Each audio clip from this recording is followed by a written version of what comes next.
this is an interesting choice for a first collaboration, and I think a really successful one. I think they still kept some of the Muppety stuff that you'd want, but it also really changed the trajectory of how Muppets tell stories. What others might deem stupid shit, you know matters. You know it's worth talking and thinking about, and so do we. We're sisters Tracy and Emily, collectively known as the Guy Girls. Every week, we take turns rewatching, researching, and reconsidering beloved media and sharing what we learn. Come overthink with us, and if you get value from the show, please consider supporting us. You can become a patron on Patreon or send us a one-time tip through Ko-fi. Both links are in the show notes. And thanks. I'm Emily Guy Birkin, and you're listening to Deep Thoughts About Stupid Shit, because pop culture is still culture, and shouldn't you know what's in your head? On today's episode, we are very excited to welcome my dear friend Erika Plank Hagan, who I have known since my days at Kenyon College, to share her deep thoughts about the Muppet Christmas Carol with my sister, Tracy Guy Decker, and with you. Let's dive in. So welcome, Erika. Thank you for joining us today. I'm so excited. So it's been a few years since the last time I saw Muppet Christmas Carol, although I kind of went back and looked at some favorite moments recently, like the lamp, not the rat, of course. Yes. And the you mean you could have gotten through the bars anytime. But so it's been a few years since I've seen it. What I remember about it is that I feel like it's a really faithful adaptation of the original Dickens, which I think is pretty cool. So that part I remember. I remember loving the fact that they made Statler and Waldorf the Marley brothers, even though there was only one Marley in the original. I remember feeling like Michael Caine is a treasure because the man, like, he understood the assignment. He totally did, right? He was like, he acted his face off with those Muppets. So did. And is one of the reasons why I am here for the idea of a Muppet Pride and Prejudice. Oh my gosh. Where someone said something like Adam Driver is Mr. Darcy and everybody else Muppets. Love it. Yeah, that's that. And then I know that there's some pretty good music in it. Like I just remember that they were bangers. I couldn't sing them. I will now sing them all for you. And here I go. No, yeah. So, Tracy, what do you recall about this film? I just I actually intentionally did not go back to rewatch it before this session because I really I'm excited, and also I want to experience it the way our listeners might, right? With a little bit of openness. What I remember is Light the Lamp, Not the Rat. And in my mind, this is the movie that made me love Rizzo. So I have an ongoing deep affection for Rizzo, the rat, Gonzo's best friend and roommate, which I think started with this movie and was maybe certainly reinforced by Muppets from Space. I don't care what the chronology was. It might be wrong. But in my mind, because of the way that I watched them, it started with Muppets from Space.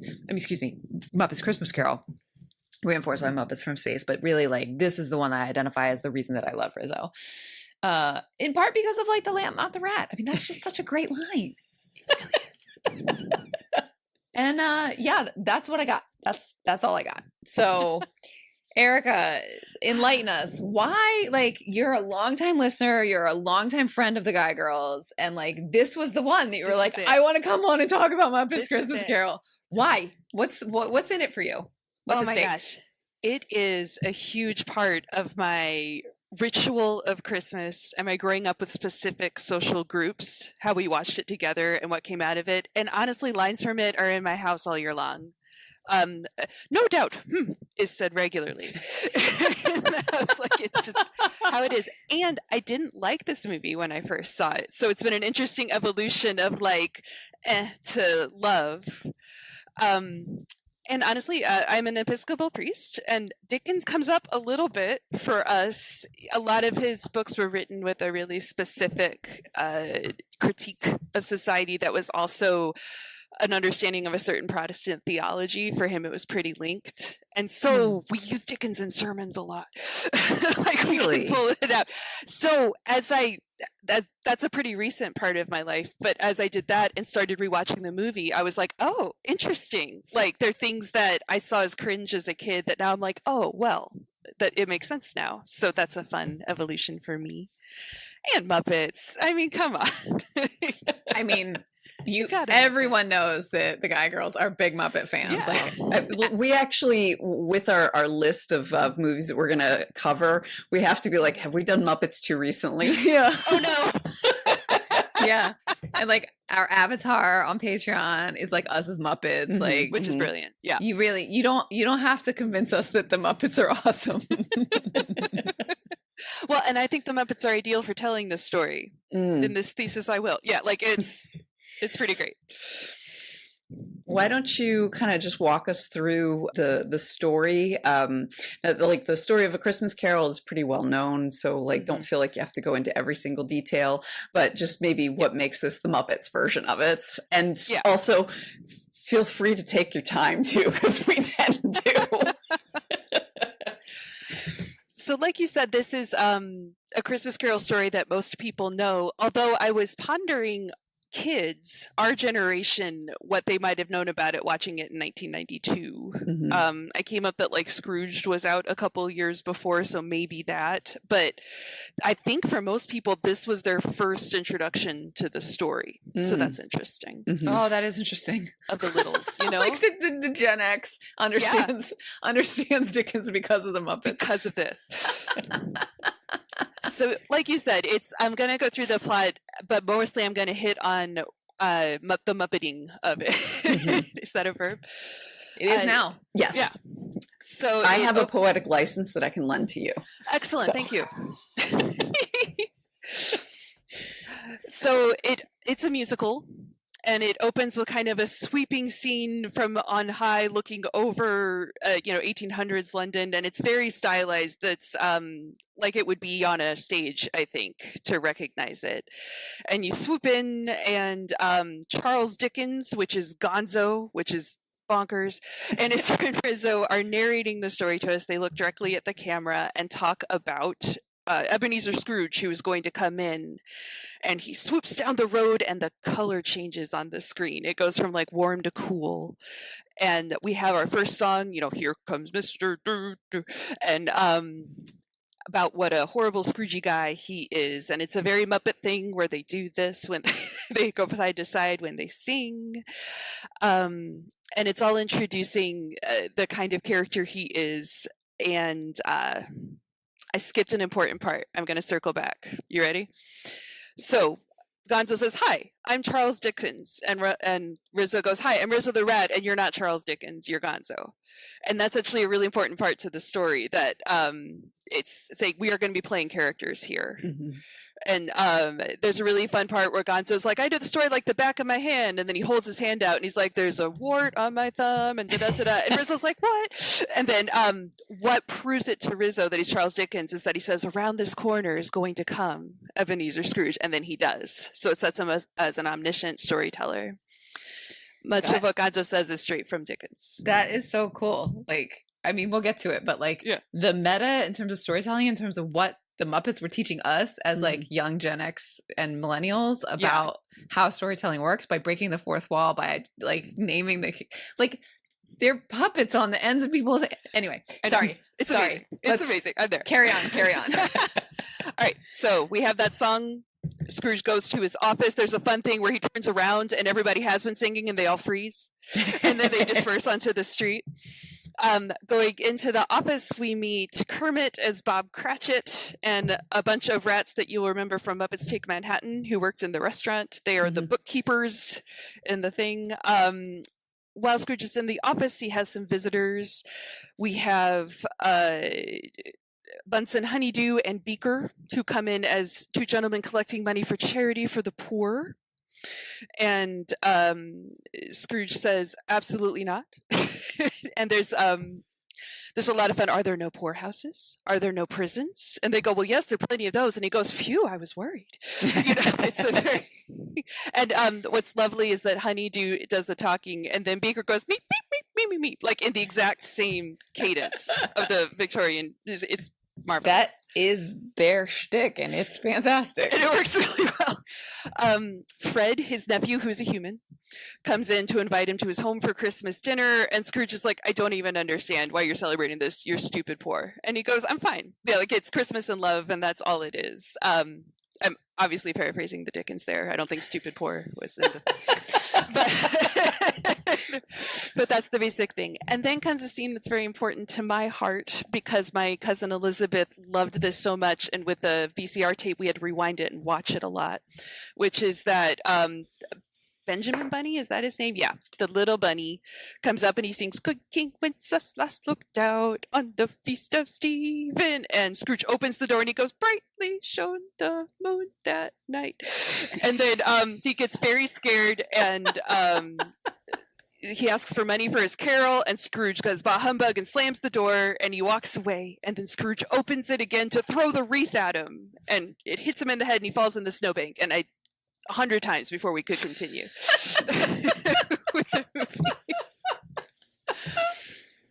So Scrooge goes back in. Bob Cratchit asks if they could have the day off for Christmas the next day, and he says no, and he says, but there's going to be no one to do business with, and he says, it's a poor excuse for picking a man's pocket every December 25th, but fine, be back all the earlier the next day.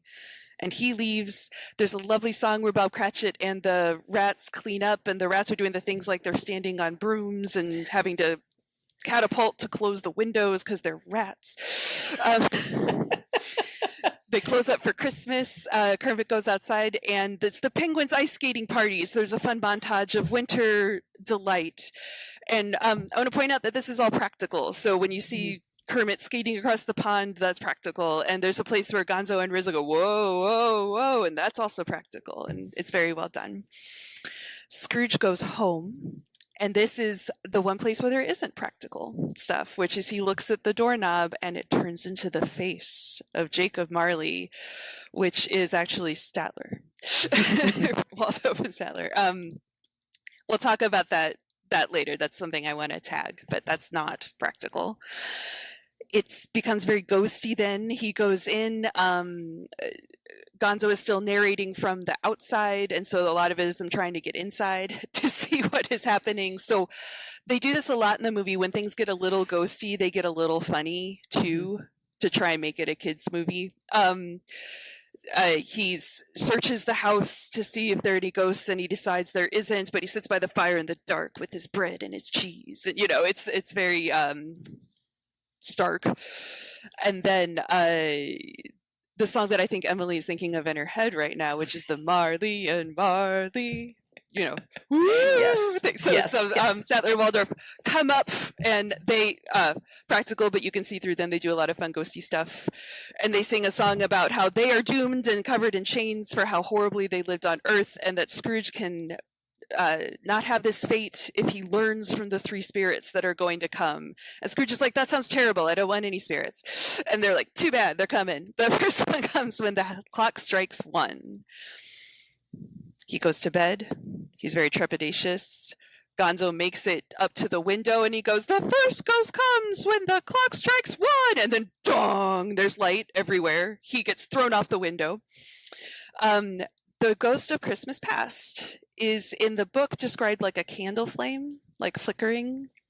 And for this ghost in the movie, it's a puppet, but they recorded it first in baby oil and then underwater to have the etherealness of it, which baby oil sounds awful, but I don't know why they would do that. So very light and floaty and British accenty, and invites him to go back to see Christmas Past.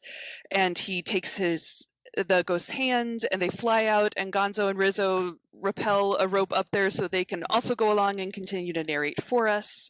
There's a lot of that too, of like, how do we get Gonzo and Rizzo to the next scene? And it usually works out just fine. So they fly over London, flash, flash, flash, going back in time. Scrooge says, the dawn is coming. And she goes, no, it's the past. And they end up in his schoolroom, which is a one-room schoolroom. And there's a great scene where the camera pans along the side. And you see like Aristotle and Moliere and Shakespeare. And then as it slides along, it's Rizzo and Gonzo all on the same. It's amazing. And there, Scrooge says, oh my gosh, I remember this room. This is amazing. And they're all my friends. And this is wonderful. And then the kids come in and go, hey, you got to take the coach home for Christmas. And he goes, who cares about stupid Christmas? And Scrooge realizes that he spent most of his Christmases alone in that room and the loneliness of it. And they do a fun time-lapse thing where you see him getting older. And then at the end, it sort of stops that time-lapse. And the eagle comes in. I'm blanking on his name right now. Do you all have It's Sam. Sam. Thank you. Sam the eagle is his headmaster, who comes in and says, you've now graduated and you are going to, you're starting your life in the world of business. And I think you're going to really like business, because that is what adults do. We work in business. Very Sammy. And he goes, it's the American way. And then Gonzo comes up and goes, shh, and he goes, it's the British way.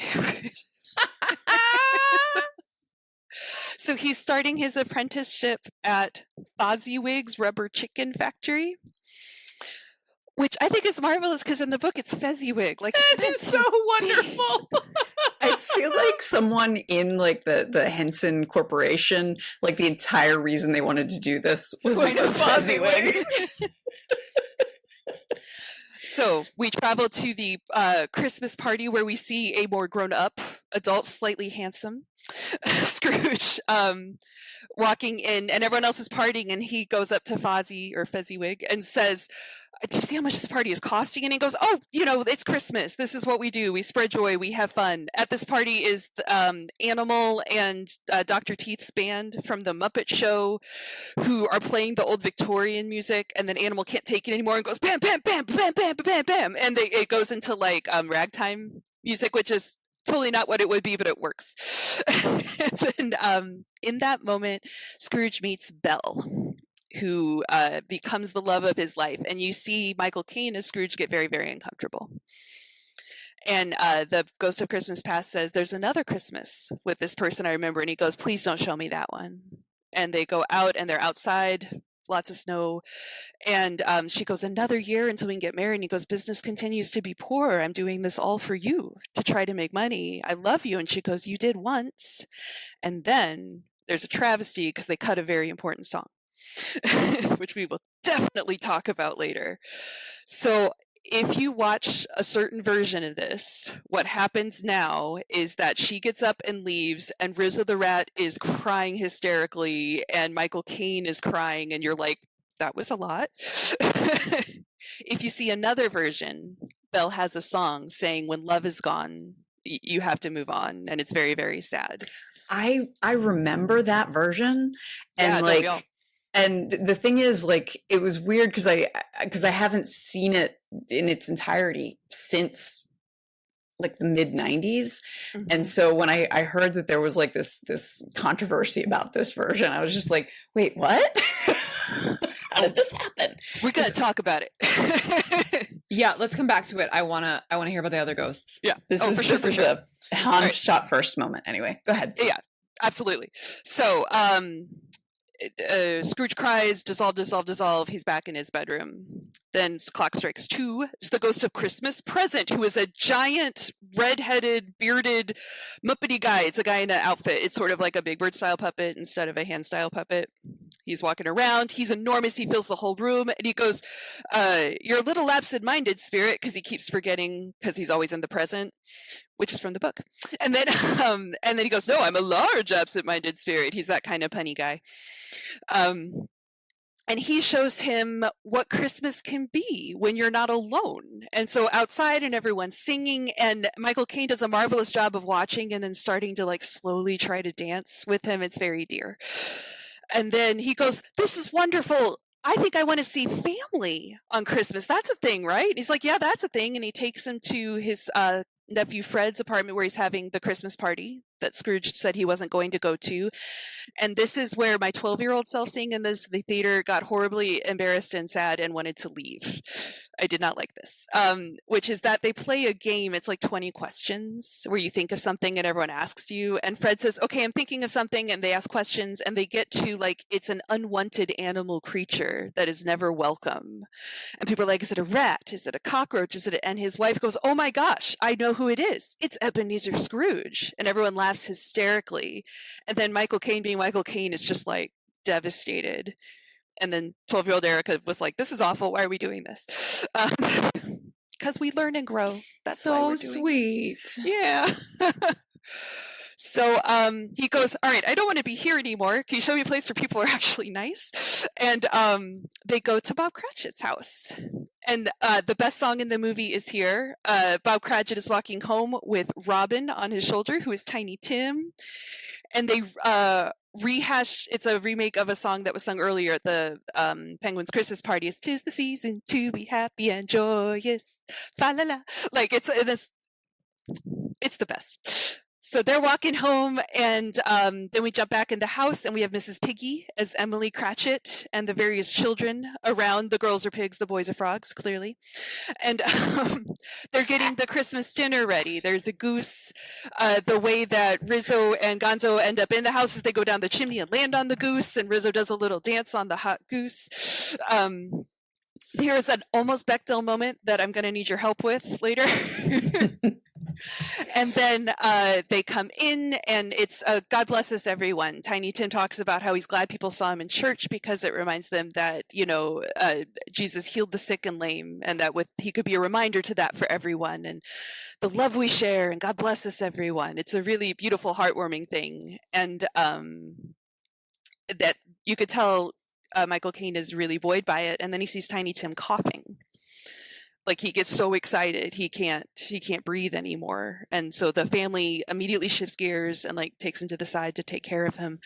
And Michael Caine turns to the Ghost of Christmas Present and says, "Is he going to be okay?" And he goes, "Well, I can only see the present, but I feel like if things keep going as they are in the present, next year there will be an empty stool with a cane next to it."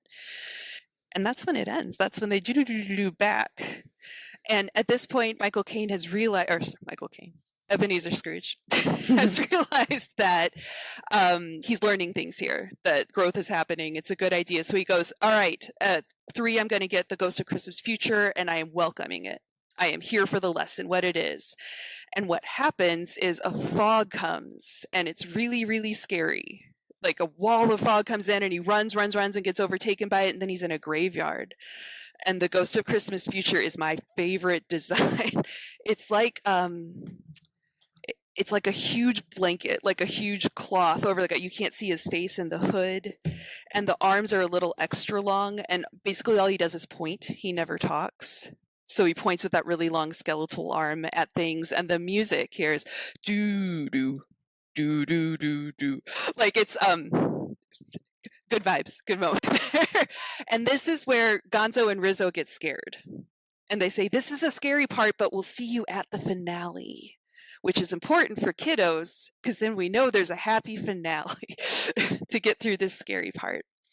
So Michael Caine, Erika, Evan, we'll talk about that too, how people are who they are.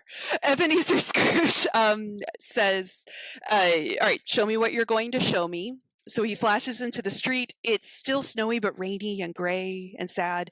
And there are 4 wealthy pigs, so fun to say, with monocles and like that kind of thing. And they go, did you hear that he died? And they go, oh my gosh, I thought he was too mean to die. Well, I will go to the funeral if there's lunch provided. And they go, har, har, har, har, har. And Scrooge says, oh my gosh, who are they talking about? And the guy doesn't talk, right? The Ghost of Christmas Future. So he just points again. And they go inside, and then it's Joe, who's a spider, and there are 3 people bringing stuff, and he goes, so what did you bring me from the house of mourning? What do you got for old Joe? And there's these people who had snuck in and stolen things before the house got turned over, and one guy's, I have his mother of pearl cufflinks, and I have this there's a place where someone says, I have his bedclothes that are damask, fine damask. And he goes, cheap, fine damask, right? And then the best one is someone says, and here's his blanket. And the spider goes, why, it's still warm. I don't pay extra for the warmth, you know. And she goes, you should. It's the only bit of warmth he ever had. And then it goes, ha, ha, ha. And there's a marvelous moment here where you realize Joe, as a spider, takes the things and hands it to his back legs. So there's this like little bit of business in the whole thing, that he's just taking it all in. So at this point, Ebenezer Scrooge is a little disturbed, and he goes, Spirit, who are they talking about? And points, and he doesn't answer, and he goes, well, show me some happiness then, because this is too sad. Show me, let's go to Bob Cratchit's house, where it's very sad because Tiny Tim has died on that Christmas. And Bob Cratchit, Kermit, comes back and talks about how he found a lovely gravestone that looks out on the water to feed the ducks, because Tiny Tim always liked the ducks, and their throats are catching, they're trying to cry, and they sit down, and Kermit Cratchit says, you know, we're all very sad, but this is the way of things. There's comings and goings, partings and leavings, and because of the love that he showed us and what he taught us, we will never forget him, and he will always be with us. It's a really nice message for his sad family. And Scrooge has a sort of epiphany, and he goes, who's the guy? Who's the guy that they were talking about who had died? And the spirit takes him back to the graveyard and points to a grave. And Ebenezer Scrooge goes, no, don't tell. No, I don't actually want to know. And he keeps pointing at the grave and pointing at the grave. And finally he wipes it away, and it's his own name. And he goes, this can't be it. This surely can't be it. People can change. Surely people can change. Please, I beg you. And he holds his robes and he goes, please, please, please. And then the robes fall, and he's back in his bed. And it's pulled at that, and it's Christmas morning, and the light has changed. It's bright again, and he's giddy as a schoolboy and walking around, and he goes, oh my gosh, they did it all in one night. Of course they can. They're spirits. You know, he's just lost his mind. The bunny comes back. He opens up the window, and the little bunny that he had thrown the wreath at is going under, and he's the fine young man. Do they sell the turkey down the street? The one that's as big as me? You know, that moment, the bunny gets it. And he goes off and runs the thing, and there's a song where Scrooge does the awkward dance of the Coast of Christmas Present, and he buys all sorts of things for everybody, and it ends up being a parade trailing through the town of the bunny holding this enormous turkey and everyone holding his gifts that he's bought everyone. He goes back and he visits Sam the Eagle and Fozzie, and as they're very old, and gives them presents, and he goes to his nephews and they're flabbergasted, but he gives them presents, and he goes to all these places. He goes to Bob Cratchit's house, and then he turns around and goes, shh, hide, hide, hide. And he goes in the door and he goes, Bob Cratchit, you are not at work. And Kermit says, you gave me the day off, I promise. And he goes, Ebenezer Scrooge, gave you the day off? And he goes, no, you did, you didn't. He goes, well, then I'm going to give you a raise and pay your mortgage. And at that point, Mrs. Piggy, as Emily Cratchit is when she goes, and I'm going to punch you in the wait. You're going to what now? And so he brings everything in. And I've always had a problem that he brings a raw turkey as like the gift for Christmas dinner, but we'll put that aside. And it ends up being a huge movie magic. It's just rude. It's just rude. She spent all day cooking that goose. And then he's like, anyway. So it ends very Muppety. It's around the dining room table, and they are singing. And another thing I don't love is that they give Michael Caine the God bless us everyone line instead of Tiny Tim. Robin starts to say, God bless us. And then Michael Caine goes, ahem, God bless us, everyone. But he went through a lot. I suppose he earned it. And then it pans out and out and out and out. And it's sort of like the end of a lot of the Muppet movies where you see everybody singing the end song, which is the love we have, we're never quite alone. You know, it's one of those things, the Christmas, which is why the missing song is really important. All right. An interesting thing when it pans out, up to this point, we've been very sort of forced perspective. It looks like a big city. And when you pan back, you sort of see it's a set. Like everything gets a little smaller, and you see that everyone who did this movie fits in this one little thing. So it's a frame from the very beginning with the "No, you're Gonzo." Yeah. To like it was all a set. Yeah. Yeah. And then the credits, which replay one of the song, including insult to injury, a Martina McBride cover of the missing song. Scene. All right. Wow. Yeah. Okay. All right. So I feel like we have to start your analysis with the missing song because We now have to. it's like I feel Chekhov's very gun. strongly about it. Well, it's Chekhov's gun at this point. You have to explain it. All right. So this is interesting on several levels. I'm going to do like the official version first, and then the like, why in my household this is a bombshell. It is a song that is a companion song to the end song. When love is gone, when love is gone. And the last one is the love we found, the love we found. It's telling a really specific story. The executives at Disney thought that it was too long and too boring and too sad for kids to deal with this 3-minute song of a woman singing about leaving Scrooge because the love is gone. So they took it out of the theater release. And it wasn't in there. Then in the VHS release, Brian Henson was like, we really need this song. It's important. So they put it in the VHS release. But then the DVD and initial streaming releases, they took it out again. So there are people who have seen all these different versions of it. Now on Disney Plus, there are 2. You have to like figure out which one has it and which one doesn't. But they thought they had lost the footage after the VHS release. Like they're like, oh, it's gone. It doesn't exist anymore, which just seems like a weird thing for the Disney Vault. But anyway, so that's the timeline. What is bizarre for my personal story with this thing is that, first of all, if you had asked me if I saw that song in the theater, I would say yes. My memory is sitting in the theater and watching that song. And specifically remembering that the singer's nostrils flare dramatically when she sings. Because this is what my brother and cousin and I, like, she would start singing, we go, oh no, the nostrils! Like, every time. And honest to God, that's why I thought they cut it. I thought someone was like, that is too nostrily. We cannot have this song. No, until like 2 days ago, I thought.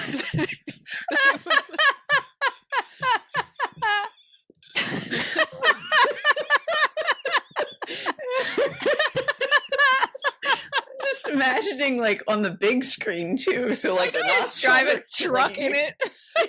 climate. Which is what in my head canon happened, but clearly it didn't. It was not there. Oh my goodness. Yes. My husband has a friend group that watches this every year, and during the pandemic we started doing it where you can watch movies at the same time and still talk to each other. Yep. And we always pause and sing the song and then restart it again. Like for us it's become a thing that you have to add in. And I have to say, like, as a musician and as a storyteller in my life, like it's really important. There's a reason why they reprised it at the end. Like it's explaining this whole arc of what Scrooge... it's a turning point for him. It's huge. Yeah. And to just take it out like, songs don't matter. Like, you're in a musical. Songs matter a lot. So I really disagree with that Disney exec. And also I find it very, very interesting. But then what kills me about Disney in this moment is that they took it out of the movie, but they'd had Martina McBride record a really terrible country cover of it. And they were like, well, we'll still put that in the credits because that might sell. And it's a good song in the movie. I actually love Martina McBride. It's a bad version of it. Like, it's not good.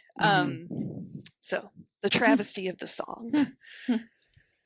That's, so if anyone's watching this for the first time, I recommend you do it with. That's interesting. Just the because we talk sometimes about how because movie making is a particular type of art because there's so much collaboration, and then there's like happy accidents and things like that, and then you also sometimes get executive meddling.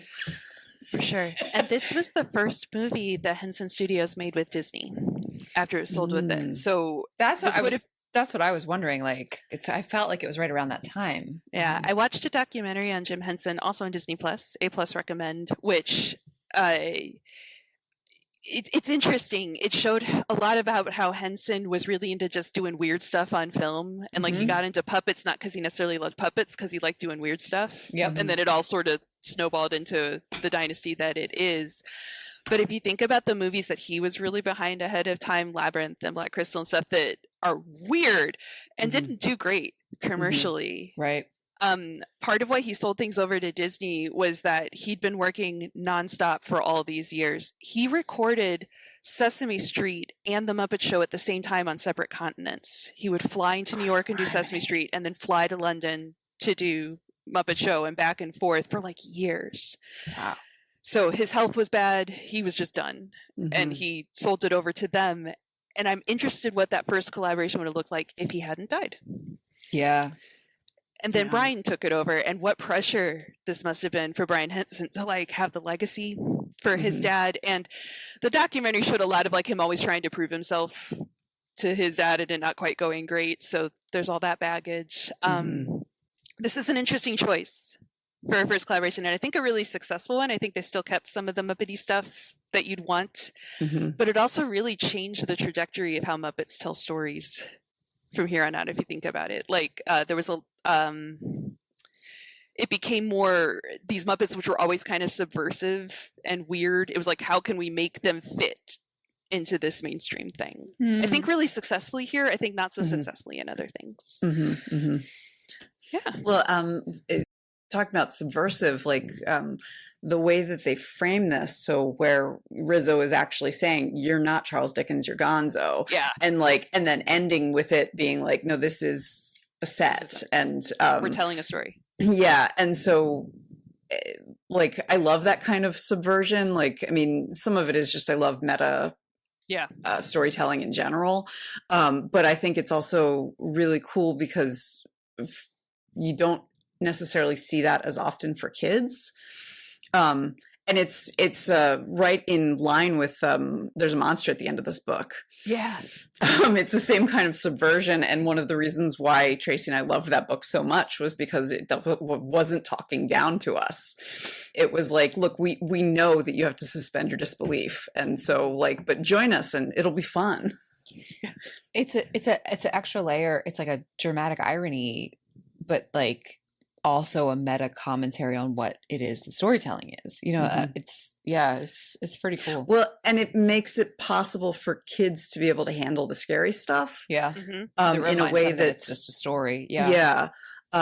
And like it's curious why you don't see that more often in children's entertainment, because it does give that kind of like that necessary distance to be able to handle like over emotional things that could be triggering for kids. Well, just thematically, this is such an interesting meta choice. You know, Brian Henson is dealing with his dad's death and the legacy he's leaving behind, and Muppets brought such love and joy to everybody, and then you're turning it over to this corporation. And the story of Christmas Carol is in part a critique on the cruelty of a society that only cares about money. So it's an interesting choice. Layers. It is. And also like Disney, I mean, certainly in the 90s, but like from where it started, like part of why it was such a successful enterprise was because Walt did tap into a degree of wonder and power and of storytelling. Right. I mean, I think that treating animation as a true art form is something that Walt and Jim had in common. And so like what it had become by the 90s, like sure, like commercialized and like all about the merchandising and things, but also like there's a core of like solid storytelling and taking what was other in some ways considered like a childish media. I mean, not because when Walt was making Snow White, it was like an unknown media. Yeah. But still, and scary. Like they went for it. Yeah, they went for it. They really went for it, and they treated it as a true art form, and we're pushing the bounds of what this new medium could do as a storytelling vehicle, which is exactly what Jim Henson did with puppets. So like, yes, I totally see the irony and like the dissonance, and also I see the resonance as well. Well, there's also the fact that, because I mean we started off talking about how Michael Caine understood the assignment, and like it would have been very easy for an actor to phone it in because I'm acting against felt. Muppets. Yeah. So actually, this was something I wanted to bring up. That's a common thing when people say what makes this movie work is that Mhm. Michael Caine takes it seriously and he's playing Mhm. it straight. And what I have been realizing more and more the quadrillionth time I have watched this movie is that the Muppets are doing the same thing. Mm. In other movies, they have been versions of themselves. I'm Kermit. I'm going to get a show on Broadway. I'm Kermit. I'm trying to go out to Hollywood. It's these characters we know doing things. And in this one, it is Kermit as Bob Cratchit. Mm-hmm. Mm-hmm. Full stop. The Rizzo gets to be the animated character. The Muppety character that Rizzo Mhm. always is. But everyone else is putting on the Dickens character in a way that the Muppets I don't think really did before Yeah. this. And I really see that keenly with Gonzo, who's a chaos Muppet, right? Who is like, and not especially smart in the Muppet Show. Right. No. Always just trying to do crazy things that are going to blow him up and everything. And the scene that you remembered where Rizzo goes under the thing to get the jelly beans, and he's like, Mhm. "You could go under there the whole time." So the full thing is that they're trying to get into the house to watch what's happening with Scrooge, and you see it cuts to them, and Rizzo's on top of the fence, and he goes, "I'm only scared of two things: heights and falling from them." And then, of course, he falls.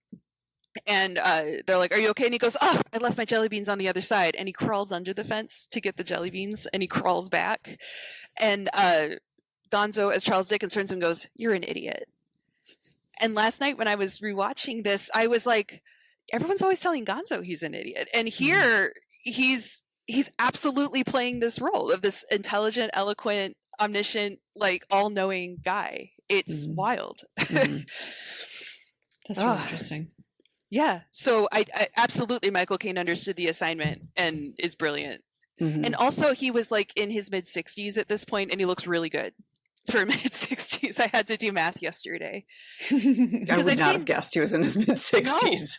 Because I've seen him in more recent stuff and he looks older, and I was like, "Oh, baby Michael Caine." And then I looked up and I was like, "Dang, someone puts on sunscreen." Okay, good.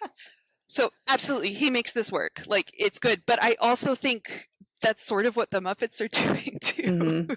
Like the way they're using them is in a different way. Well, and I think like kind of a meta examination again, like this is Brian Henson putting his own mark on the Muppets. Yeah.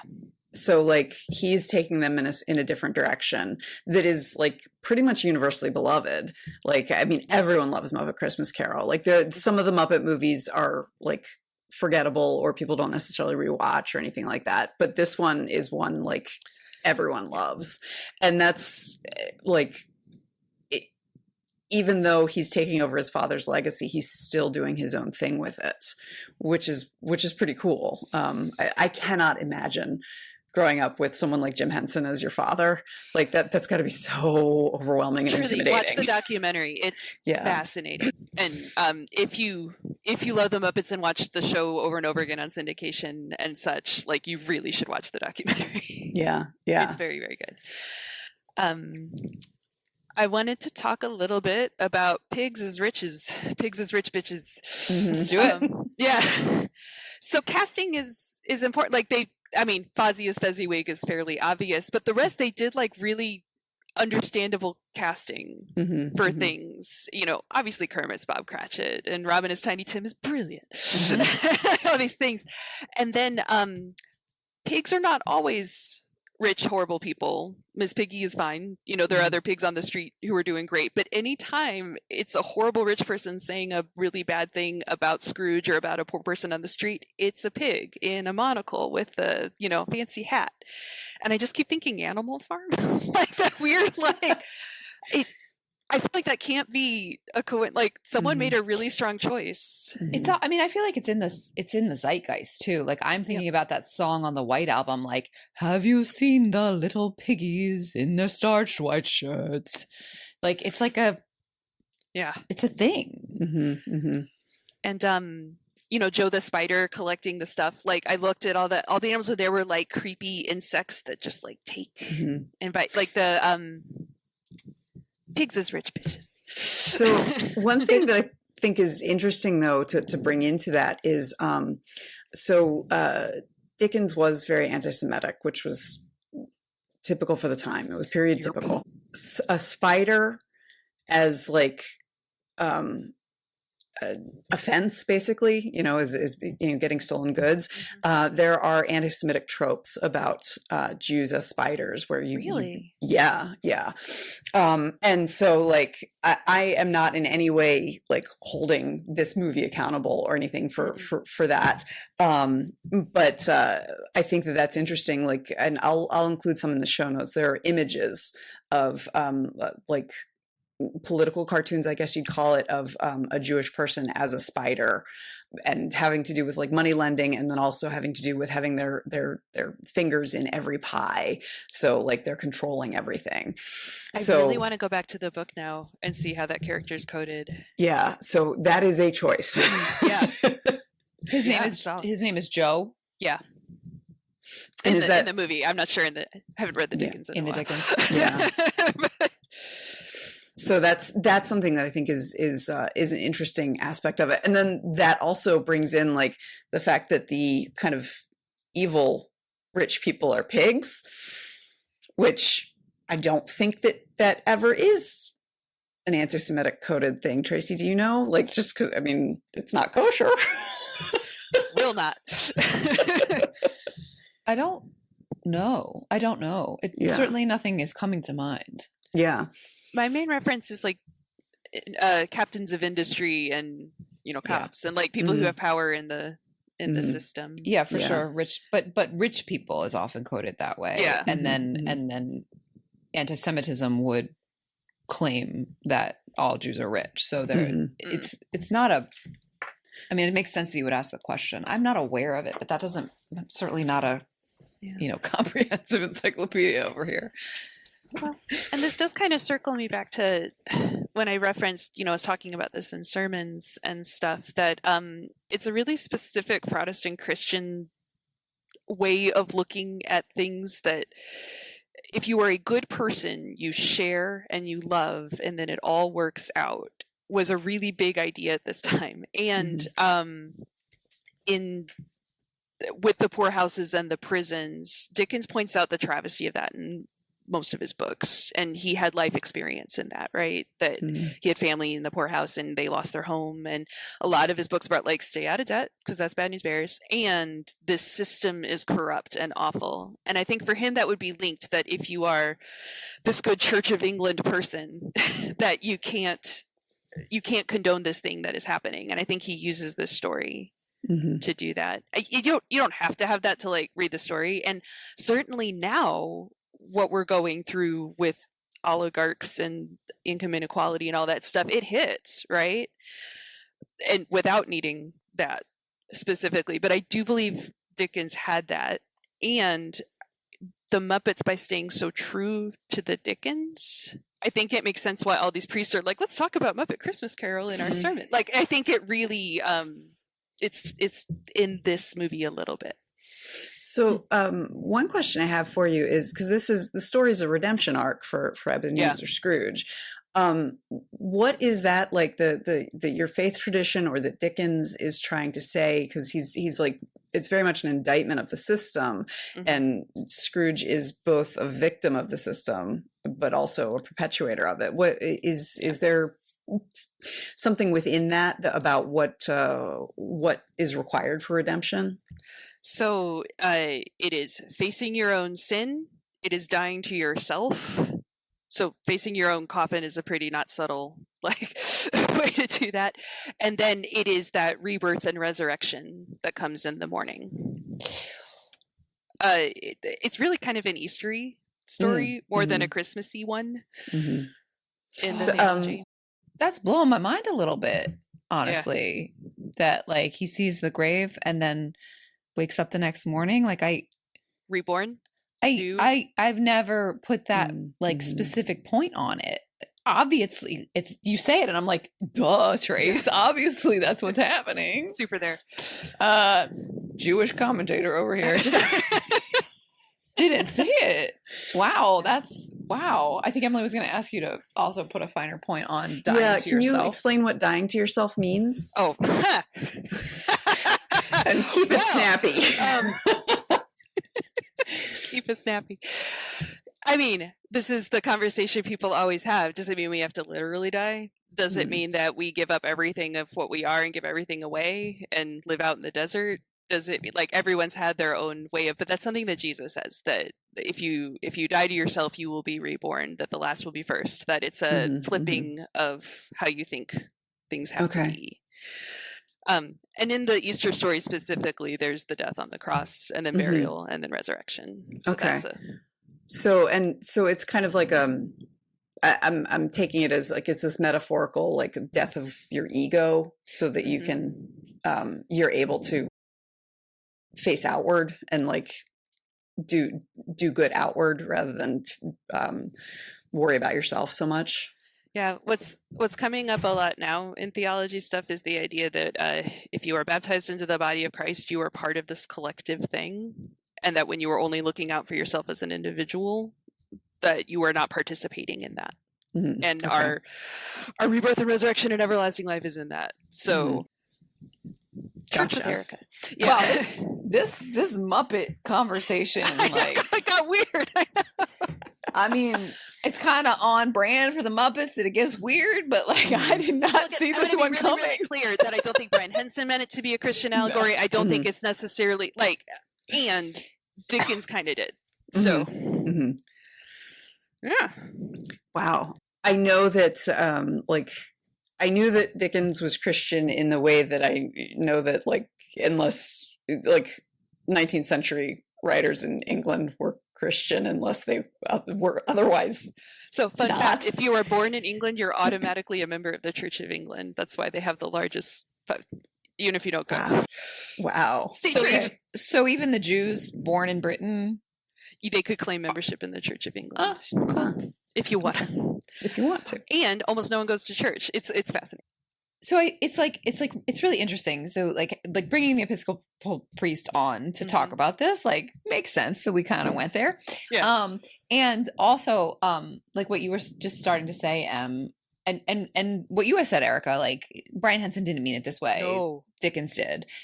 It doesn't matter, kind of like in some ways, like sort of that resurrection as like a trope, as like a thing, as a narrative device happens. Sure. And I think that's more what like is blowing my mind, that I hadn't seen it, because it's even if it's not intentionally Christian, right? The idea of death and resurrection, because of the influence of Christianity on our culture, is everywhere. Yeah. I've never seen it with the Christmas Carol. It's so obvious.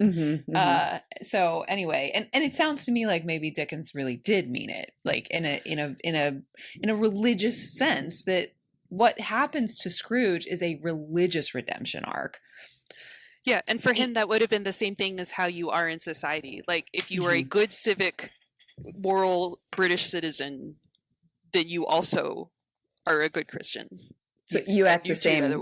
Yeah, act the same in the pew as you do on the street. Yeah. If you go in the pew. Yeah. You don't need.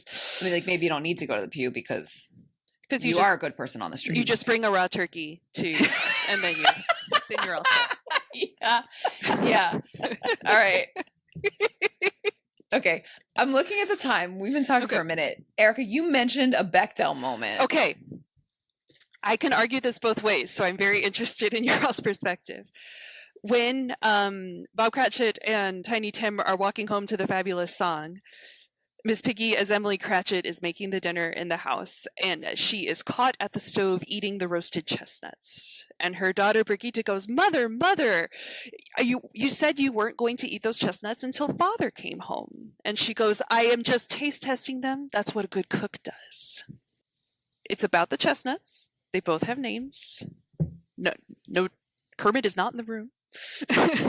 And the reference point is till your father gets home. That's an interesting one. Yeah. I mean, the way I understand Alison Bechdel's tests, like right. So listeners, remember, we have at least two named female characters. They talk to one another, and they talk to one another about something other than a boy. I think the actual subject of that conversation was the chestnuts.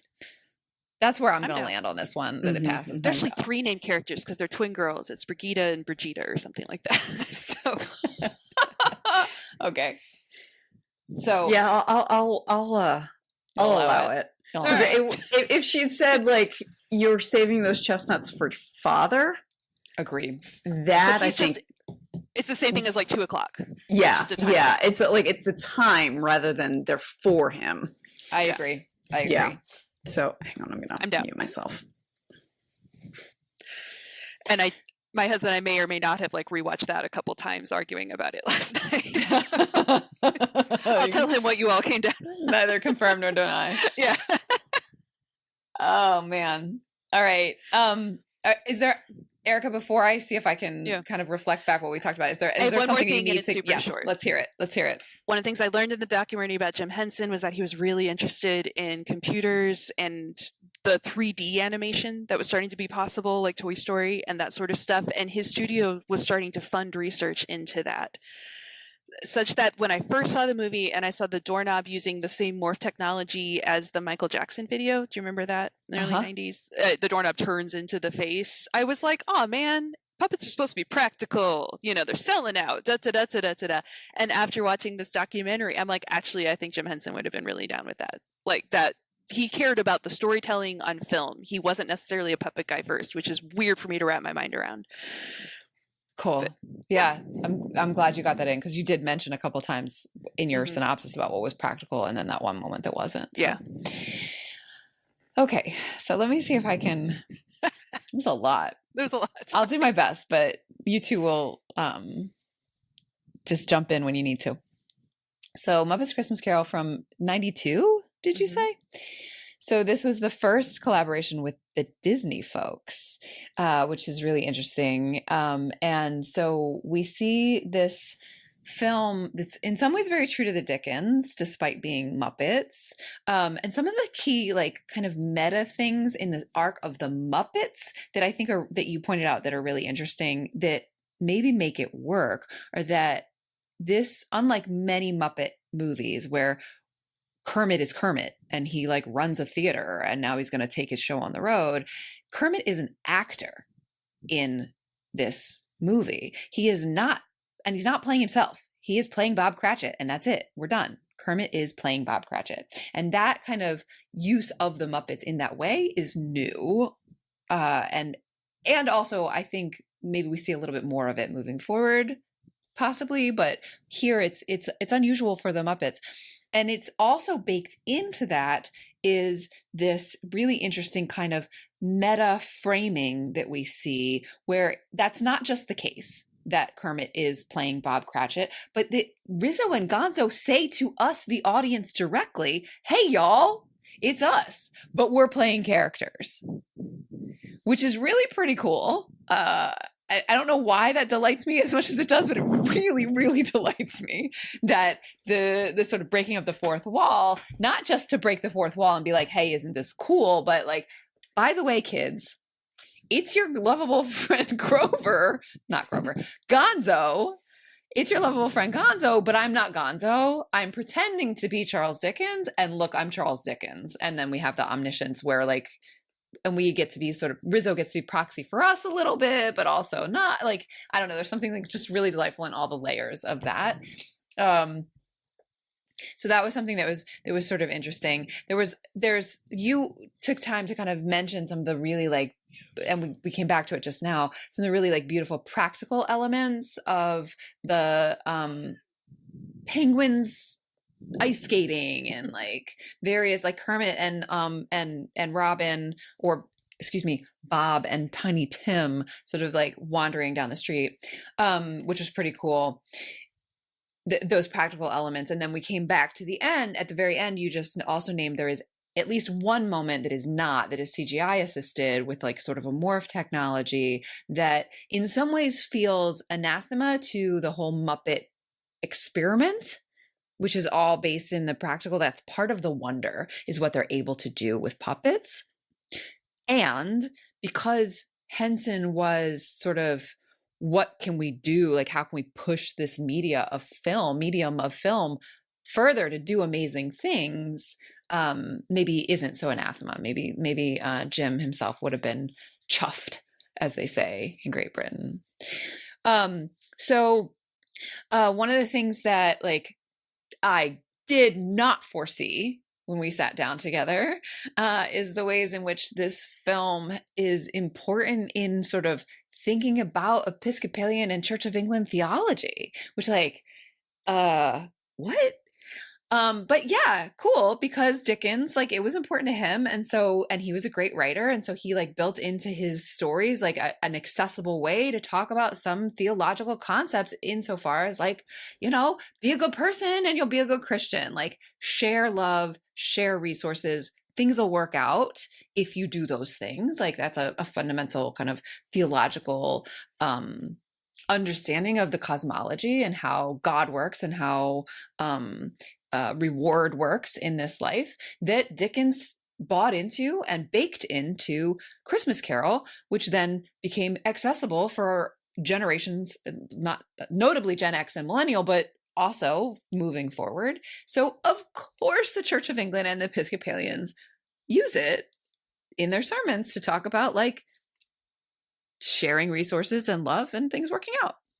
So my mind is blown, and also like, of course, on that same score, my mind is blown, and of course, Scrooge dies to himself per Jesus's instructions by seeing his own grave, and then is resurrected when he wakes up, and they did it all in a night.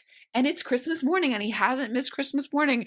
And Michael Caine sells the heck out of it. And I believe it. And yay! And he takes a raw turkey to the Cratchit's house, which Erika points out is really rude.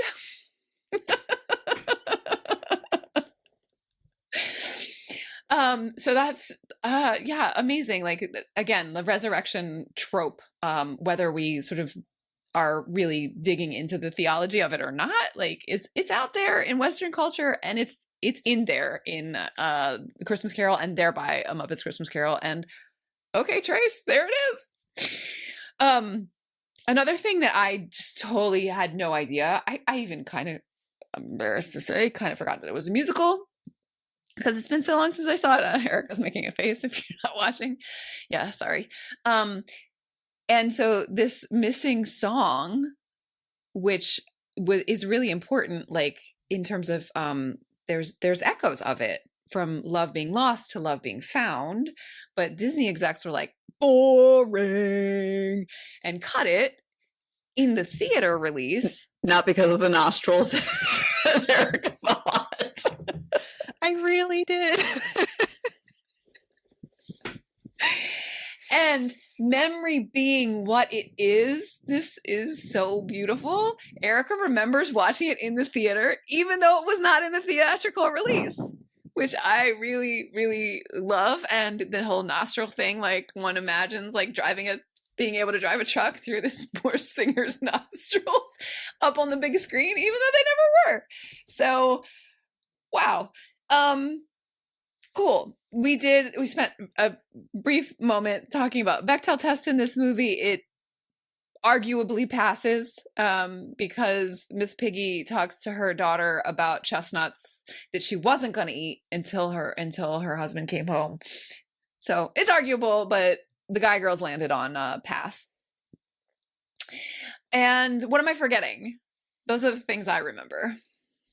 So I think that we talked a little bit about like the meta storytelling being like an echo of there's a monster at the end of this book, and also how that allows the filmmakers to actually give some truly scary moments without losing the little kids watching. Like it gives them the ability to stay with the film even when it's scary, because they know that it's going to be okay, because they have Gonzo and Rizzo walking them through, letting them know there's going to be a happy ending. Right. And the fourth wall breaking that Erika named there, where Gonzo and Rizzo say, this part's going to get scary, but we'll see you again at the finale. Thank you.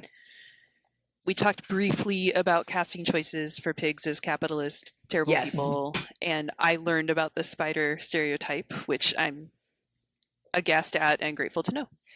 Right. The spider anti-Semitism trope, that we don't have enough information to say for sure if that was a thing that Dickens was doing consciously or unconsciously, if the spider codes as Jewish from the original, or the character who becomes the spider. Yeah. Cool. All right. Anything else I forgot? Everyone should watch the Jim Henson documentary on Disney Plus. If you watch Sesame Street, if you love Muppets, it's really great. Cool. Jim Henson documentary on Disney Plus. Oh, also 2 versions of this movie available on Disney Plus. Make sure you get the one that has the song from Belle, who was Ebenezer's love. Actually, because I feel so bad for this singer, I want to name her. Yeah. Yeah.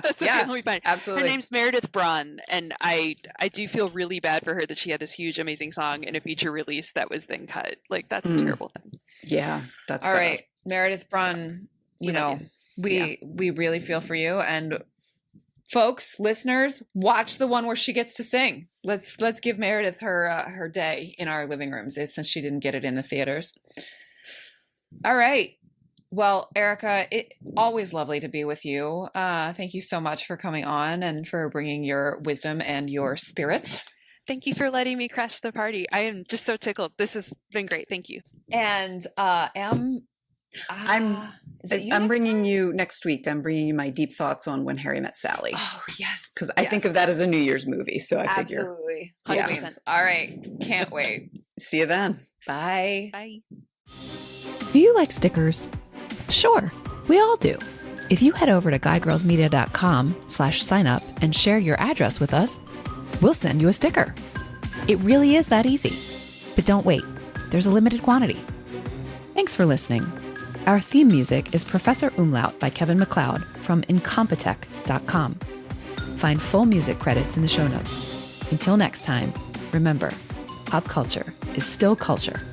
And shouldn't you know what's in your head?